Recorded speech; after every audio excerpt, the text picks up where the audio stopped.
being Na ang rason nga niata aron mahimo tang malipayon. Amen.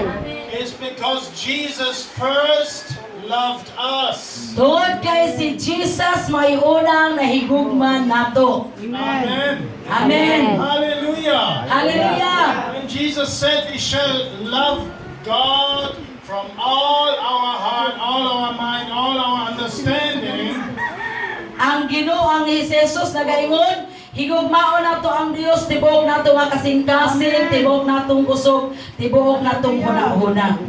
we cannot do this from ourselves. Dili nato ni mahimo sa atong kaugalingon lamang. Amen. We need the Holy Spirit to do that.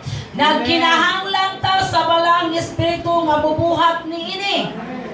And who is a partaker of the Holy Spirit? O kinsa man ang nahimong kalambigit sa Holy Spirit, The person who is born again of His Spirit.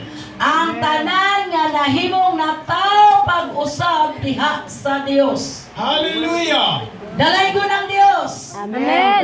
Amen. You know, Jesus, He first loved you with all of His heart, all of His power, and all of His mind. Ang si Jesus may unang nahigugman nimo sa tibuok niyang kusog, sa tibuok niyang kasing-kasing, o sa tibuok niyang huna-huna.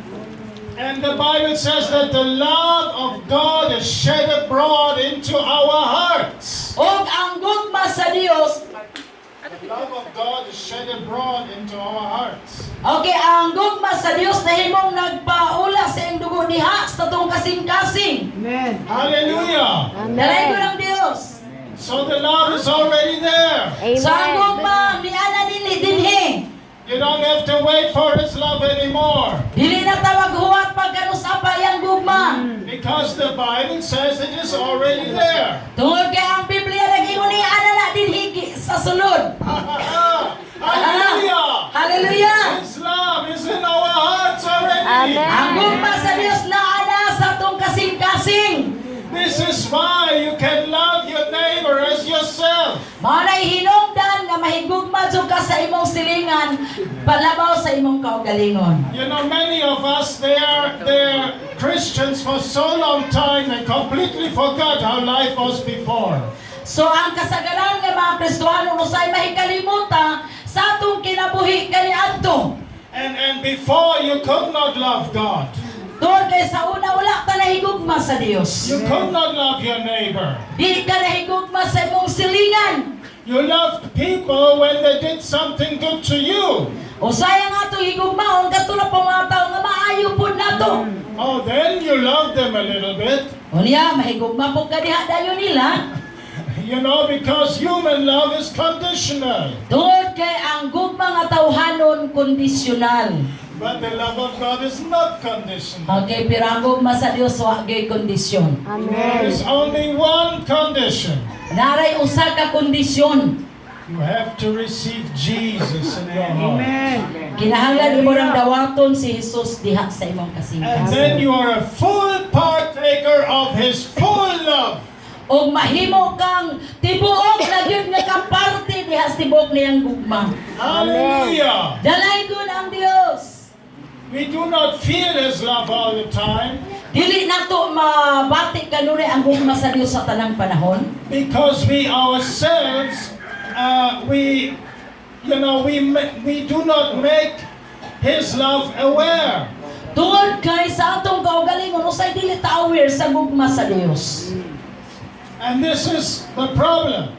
O mao ni ang problema. Amen. Amin ba? Because we have to constantly remind our soul that God is present. So naay nagpahinomdom sa una-una nga ang Dios presente sa tanang panahon. And many times we may even feel that God has left us or something. O sahay daghang panahon nga una-una tang Ginoo murag ning layas man. Oh Lord, I have so much problems, don't you see? O sa ing ato na makita daghan ang mga problema. And God says, of course I do. Okay, nga na Ginoo. Ginoo na ko sunod buhaton.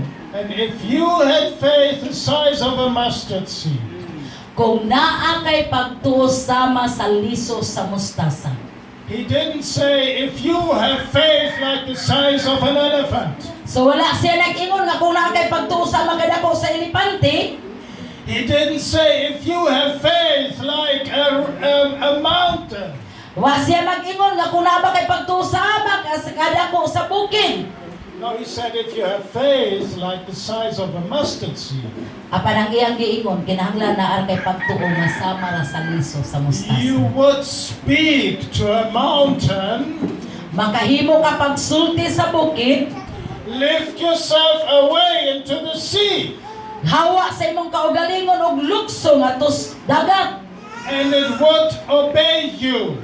o kana mutuman diha nimo. It is all about faith O kini naghisgot mahitungod sa pagtuo and what